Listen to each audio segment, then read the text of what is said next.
High, আশা করি সবাই ভালো আছো। তো চতুর্থ পর্বের শুরুতে দেখা যায় যে আমাদের সিওজিন সে বাইক চালিয়ে যাচ্ছে আর তাদের আগের দিনের কথা মনে করছে। অর্থাৎ সুহো আর সিওজিন ছিল একসময় খুব ভালো বন্ধু।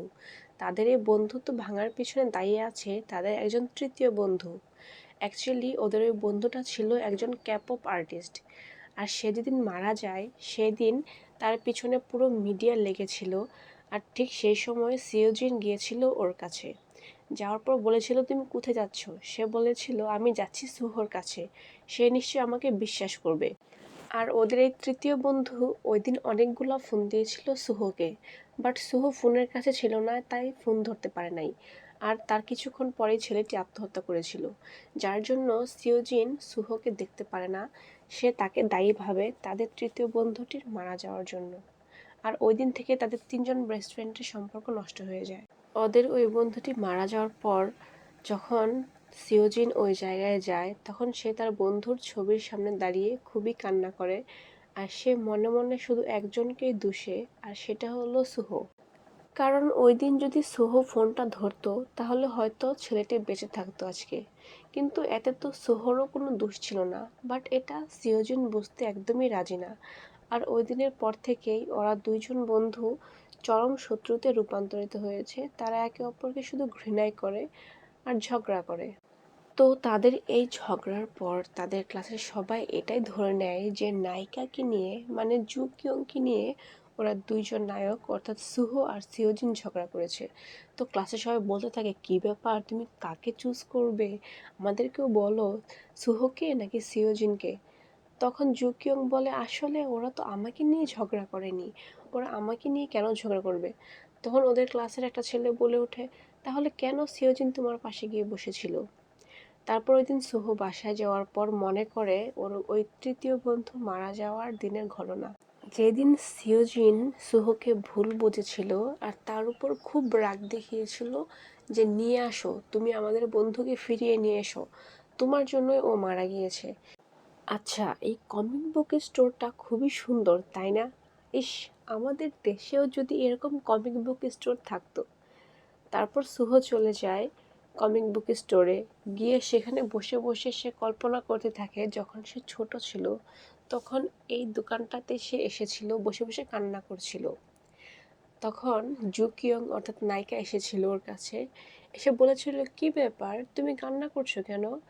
আর সে তাকে হাসানোর জন্য খুবই ফানি ফানি সিন করছিল, পেঙ্গুইনের মতো নাচতেছিল, বিড়ালের মতো গাইতেছিল। আর তখন এক পর্যায়ে সুহো হেসে দিয়েছিল। আর এসব ভাবতে ভাবতেই ওখানে সত্যি সত্যি জুকিয়ন চলে আসে। আর জুকিয়ং এসে সুহোকে একটা ড্রিঙ্কস দেয় খাওয়ার জন্য। আর সে তাকে ধন্যবাদ জানায় তার সিক্রেট কাউকে না বলার জন্য। তখন সুহো বলে ওঠে, আচ্ছা, মেকআপ ছাড়া কি সকল মেয়েদেরকে একটু অন্যরকম লাগে না? আর কথা বলতে বলতে এক পর্যায়ে জুকিয়ং একদম সুহোর মুখের পাশে চলে আসে। আর ওর ঠোঁটে ক্ষত দেখে জিজ্ঞেস করে, কি ব্যাপার, তোমার ঠোঁটে কি হয়েছে? আর ঠিক সেই সময় কমিক বুকের যেই মালিক সে চলে আসে, আর সে বলে, তোমরা অ্যাডাল্টদের কমিক্স পড়ো না। তারপর দিন ক্লাসে ম্যাডাম জিজ্ঞেস করে, কে করবে এই অঙ্কগুলোর সমাধান? তখন সব ছাত্রছাত্রী ঘুমের ভান ধরে। তখন ম্যাডাম বলে, আমিও তো বোকা হয়েছি, কাদেরকে জিজ্ঞেস করছি? তখন জুকিয়ং সহ সুজিন আর সুহোকে ম্যাডাম বোর্ডে ডাক দেয়। ওরা বাকি দুজন তো অঙ্ক পারে, কিন্তু জুকিয়ং সে একদমই কিছু পারে না। সে দাঁড়িয়ে দাঁড়িয়ে সুহোকে বলে, সুহো প্লিজ আমাকে একটু হেল্প করো, এটার সূত্রটা অন্তত একটু বলে দাও। তখন সুহো ওকে কোনো হেল্পই করে না, সে নিজের মতো নিজের অঙ্ক করে নিজের জায়গায় চলে যায়। আর ওদিকে সুজিনও অঙ্ক করে জায়গায় চলে যায়, আর সে অসহায়ের মতো দাঁড়িয়ে থাকে। আর তখন ওদের ম্যাডাম এসে জিজ্ঞেস করে, কি ব্যাপার জুকিয়ং, তোমার কি এখন অঙ্ক হচ্ছে না?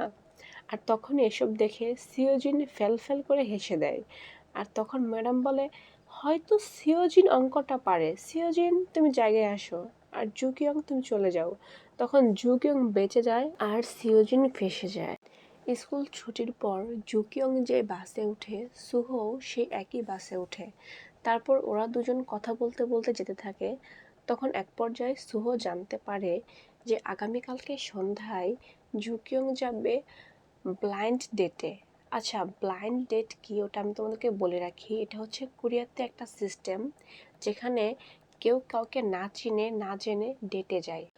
তখন ওই ছেলেটি মেসেজ দেয় জুকিয়ংকে, আর জুকিয়ং খুবই হ্যাপি থাকে। আর সুহো বলে ওঠে, তুমি তো পড়াশোনাই করো না, আবার ডেটে যাবে। সুহো ওর ডেটে যাওয়ার বিষয়টা পছন্দ করে না। তখন বাস এক পর্যায়ে ব্রেক করলে সুহো ধরে ফেলে জুকিয়ংয়ের মুখে, কারণ জুকিয়ং পড়ে যেতে চেয়েছিল। তোমাদেরকে প্রথম পর্বে বলেছিলাম জুকিয়ংয়ের মার একটি পার্লার আছে, তো ওদের ওই পার্লারে জুকিয়ং স্কুল ছুটির পরে বাসায় গিয়ে বলে, মা আমাকে একটা ফেসিয়াল করে দাও। ঠিক সেই সময় সিওজিন ওর মার সাথে ওদের পার্লারে ঢোকে। তো জুকিয়ং সিওজুনকে দেখে একদম অবাক হয়ে যায়, কি ব্যাপার, এখন তো সে আমাকে মেকআপ ছাড়া দেখে ফেললে জেনে যাবে আমার রহস্য। তো সে আর কোনো পথ না পেয়ে, যেহেতু তার মুখে এখন কোনো মেকআপ নেই, সে কি করে, ওর মার হাত থেকে ফেসিয়ালের বাটিটা নিয়ে দৌড় দেয়, গিয়ে তার মুখে ফেসিয়াল ক্রিম লাগিয়ে ফেলে। আর এখানে বলে রাখি, জুকিয়ং আর সিওজুনের মা হচ্ছে ফ্রেন্ড, তাই ওর মা ওর মার সাথে দেখা করতে এসেছে। আর জুকিয়ংয়ের মা সিওজুনকে দেখে খুবই প্রশংসা করে, বাহ ছেলে কি বড়, কি সুদর্শন হয়েছে দেখতে। আর তখন জুকিয়ংয়ের মা বলে ওঠে, এই হচ্ছে আমার ছোট মেয়ে। এই কথা শুনেই জুকিয়ং ফেসিয়ালের বাটিটা রেখে বিছানায় শুয়ে পড়ে, আর ঠাস করে বিছানা ভেঙে সে পড়ে যায়। আর সিওজুন ওকে দেখে বলে ওঠে, এটা জুকিয়ং না? তখন সে বোকার মতো একটা হাসি দিয়ে থাকে, কি আর করবে। তখন ওরা দুই বান্ধবী বসে বসে কথা বলতে থাকে, আর এইদিকে জুকিয়ং চুপ করে শুয়ে আছে, আর সিওজিন খুবই মজা নিচ্ছে, আর তার অনেকগুলা ছবি তুলে রাখছিল, পরে যেন খেপাতে পারে এটার জন্য। আর ওইদিকে সুহো বাসায় যাওয়ার পর জুকিয়ংয়ের যে লিপস্টিকের দাগ পড়েছিল তার হাতে, সে ওটা দেখে কল্পনা করতে পারে ওই বাসের সিনটা, আর সে তার মুখের কাছে নিতে থাকে জুকিয়ংয়ের ওই ঠোঁটের দাগটা। তখন তার খেয়াল হয় আর সে হাত ধুয়ে ফেলে। এইদিকে জুকিয়ং তার মাকে বলে, মা আগামীকালকে আমার টিউশন আছে সন্ধ্যার পর। তখন সুহো বলে ওঠে, ও তো আগামীকালকে ব্লাইন্ড ডেটে যাবে। তারপর জুকিয়ংও সিওজিনের মাকে বলে দেয়, আন্টি সে রেগুলার খুবই স্পিডে বাইক চালায়, একদিন তো সে আমাকে জানে মেরে ফেলতেই চেয়েছিল, আমি কোনো রকমে বেঁচে আছি। তখন সিওজিনের মা বলে, জুকিয়ং মা তুমি কি আমাকে একটা হেল্প করতে পারবে? সে যদি আর স্পিডে বাইক চালায় তাহলে তুমি আমাকে জানাবে। তখন জুকিয়ং বলে, অবশ্যই আন্টি, আমি আপনাকে এই হেল্পটা অবশ্যই করব, অবশ্যই জানাবো। তারপর দিন সন্ধ্যায় জুকিয়ং বসে যায় মেকআপ করতে, আর সে খুবই সুন্দরভাবে মেকআপ করে, কিন্তু তার পরার মতো কোনো ড্রেস সে পায় না, মেয়েদের যা সমস্যা আর কি। তারপর একটা সমাধানও মেয়েদের আছে, যদি নিজের ড্রেস না থাকে তাহলে বড় বোনের তো আছে। আর জুকিয়ংও ঠিক একইভাবে তার বড় বোনের রুমে চুপে চুপে ঢুকে সেখান থেকে একটা ড্রেস নিয়ে নেয়, আর সেই ড্রেসটা তার কাছে খুবই পছন্দ হয়, আর এই ড্রেসটা ওর বোন একদিনও পরে নাই। তারপর সে চলে আসে ডেটে সিনেমা হলে, আর ওখানে নায়ক মানে সুহো তাকে ফলো করতে থাকে। আর একসময় সুহো ফলো করতে করতে ভাবে কি, সে মানে নায়িকা অর্থাৎ জুকিয়ং আর ওই ছেলেটা হয়তো কিস করছে, আর সে দৌড়ে গিয়ে দেখে না এটা অন্য একটা মেয়ে। আর সে ফলো করতে করতে সিনেমা হলের বাইরে আসে, আর জুকিয়ংয়ের ওই ছেলেটাকে খুবই পছন্দ হয়, আর ওই ছেলেটারও জুকিয়ংকে খুবই পছন্দ হয়। আর সুহো দাঁড়িয়ে দাঁড়িয়ে এসব দেখতে থাকে। জুকিয়ং চলে যাওয়ার পর সেখানে একটা মেয়ে আসে, এসে ওই ছেলেটাকে হাক করে আর বলে, বাবু আমি তোমাকে মিস করছিলাম হানি। আর এসব দেখে সুহো খুবই অবাক হয় যে ছেলেটা কি পরিমাণে চিটার, ছেলেটির একটি গার্লফ্রেন্ডও রয়েছে। এদিকে বাসায় যাওয়ার পর জুকিয়ংয়ের মন খুবই ভালো।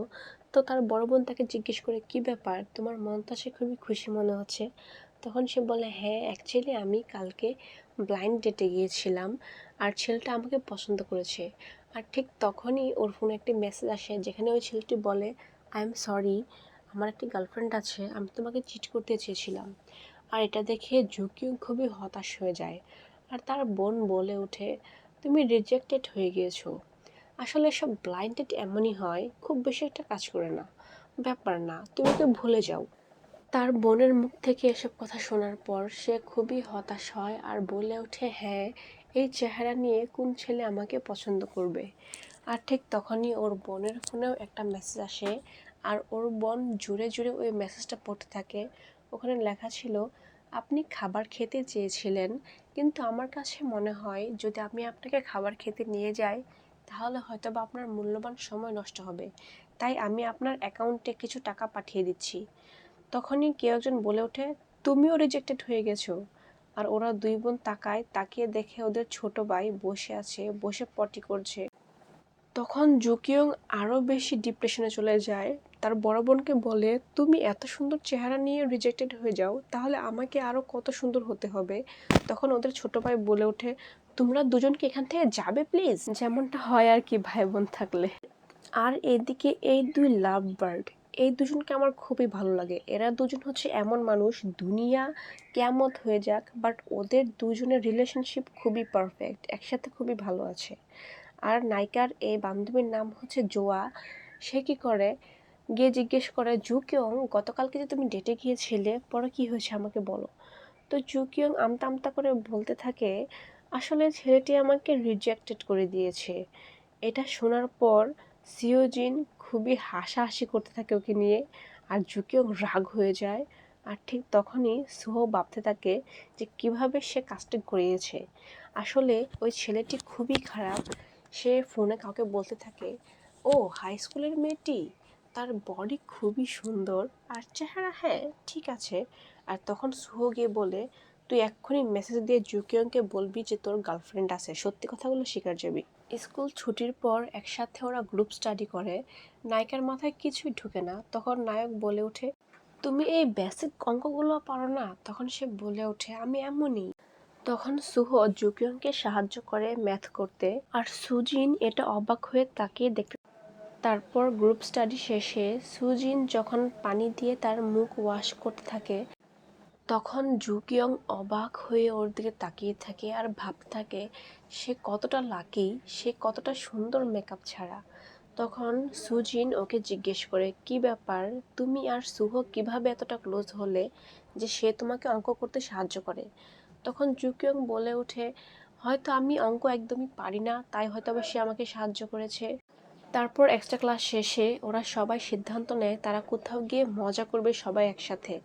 তখন ওরা সবাই একসাথে চলে যায়, আর ওখানে গিয়ে সবাই একসাথে খুবই গান গায়, মজা করে। আর সুহো বসে বসে দেখতে থাকে। হঠাৎ করে সুহোর চোখ পড়ে জুকিয়ংয়ের পায়ের দিকে, আর সে তার পা ঢাকার জন্য একটা বালিশ দিয়ে দেয় আর সে পানি খেয়ে নেয়। How thirsty hot scene. আর তারপর জুকিয়ং দেখতে পারে যে নিচে একটা বাইক দাঁড়িয়ে আছে, আর সে ভাবে এটা সিওজিনের বাইক না। তখন সে নিচে গিয়ে দেখে এটা সিওজিনের বাইক, আর সে বাইকে একের পর এক লাথি দিতে থাকে। তখন সিওজিন এসে দেখে ফেলে, বলে, কি ব্যাপার, কি হচ্ছে, কি করছো? তখন সে বলে ওঠে, কই, আমি তো তোমার বাইককে টাচও করি নাই। তখন সে দেখতে পারে সুহো আসছে, আর সে তাই সুজিনকে নিয়ে একটা পাশে চলে যায় আর কথা বলতে থাকে। আর ঠিক তখনই সেখানে কিছু গুন্ডা চলে আসলে সে সিওজনের হাত ধরে সিওজনকে নিয়ে পালায়। আর এই সিনটা দেখে ফেলে হচ্ছে সুহো।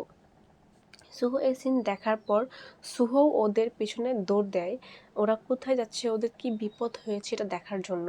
কিন্তু তখন সিওজিন আর জুকিয়ং একটা পাশে লুকিয়ে যাওয়ায় সে আর তাদেরকে খুঁজে পায় না। কিন্তু ঠিকই ওই বদমাশ ছেলেগুলোর হাতে পড়ে যায় সুহো। তখন পুলিশ চলে আসায় ওরা সবাই দৌড়ে পালায়, আর সুহো এখান থেকে চলে যায়। এদিকে জুকিয়ংকে না পেয়ে জুকিয়ংয়ের ফ্রেন্ডরা ওর ব্যাগ নিয়ে চলে গেছে, তাই ওর কাছে কোনো টাকা নাই। সে সিওজিনের কাছে টাকা চাইলে ও তাকে দিতে চায় না, কিন্তু পরবর্তীতে ঠিকই ওকে লিফট দেয় আর তাকে সাথে করে নিয়ে যায়। আর এদিকে সুহো আগে থেকে কমিক বুক স্টোরের সামনে বসে থাকে, আর সে সিওজিনকে জিজ্ঞেস করে, কি ব্যাপার, তুই কেন ওকে রাইড দিলি? সে বলে, তাতে তোর কি, তোর কি সমস্যা হয়েছে?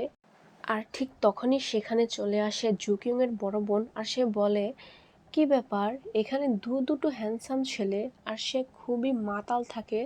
তাই সুহো আর সিওজিন ওকে কাঁধে করে নিয়ে ওদের বাসার সামনে চলে যায়। আর তখন তার বড় বোন সুহোর গায়ে বমি করে দেয়। আর এই অবস্থা দেখে জুকিয়ং তো একদম অবাক হয়ে যায়, আর সুহো নির্বাক হয়ে দাঁড়িয়ে থাকে। আর তখন জুকিয়ং সুহোর গা থেকে ওর ওই জ্যাকেটটি খুলে রেখে দেয়। তারপর যাওয়ার পথে সিওজিন জিজ্ঞেস করে সুহোকে, তুই কি জুকিয়ংকে পছন্দ করিস? তখন সুহো তাকে জিজ্ঞেস করে, আর তুই তুই কি পছন্দ করিস? তুই তো সারাক্ষণ ওর আগে পিছনে ঘুরতে থাকিস। তখন সিওজন বলে ওঠে, হ্যাঁ আমি হয়তো পছন্দ করি। তারপর বাসায় যাওয়ার পর সুহো শুয়ে শুয়ে নায়িকার দেওয়া সেই চকলেট, ওর রাবার ব্যান্ড, ওর দেওয়া সেই স্টিকারের দিকে তাকিয়ে থাকে। তারপর দিন স্কুলে গিয়ে সে মুগ্ধ হয়ে জুকিয়ংকে দেখতে থাকে। আর ঠিক সেই সময় সেখানে চলে আসে সুহো, আর সে তার বাইকের চাবি জুকিয়ংয়ের হাতে দিয়ে দেয়, দিয়ে বলে, তুমি চেয়েছিলে আমি যেন আর বাইক না চালাই, এই নাও চাবি, আমি আর বাইক চালাবো না। আজকে থেকে তুমি যা বলবে আমি ঠিক তাই শুনবো, সেভাবেই চলবো। আর এগুলো দেখে সুহো জ্বলতে থাকে, আর ওদের ক্লাসমেটরা বলে, হ্যাঁ ওদের মধ্যে কিছু একটা চলছে। তখন জুকিয়ং যে ডাক দিতে যাবে সিওজুনকে, তখন সুহো পেছন দিয়ে এসে ওর হাত ধরে ফেলে আর বলে, যেও না।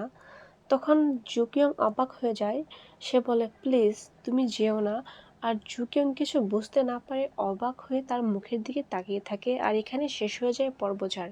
তো তোমরা পরবর্তী পর্বের জন্য অপেক্ষা করতে থাকো। সেই পর্যন্ত টাটা, সবাই ভালো থেকো, ধন্যবাদ এতক্ষণ সাথে থাকার জন্য।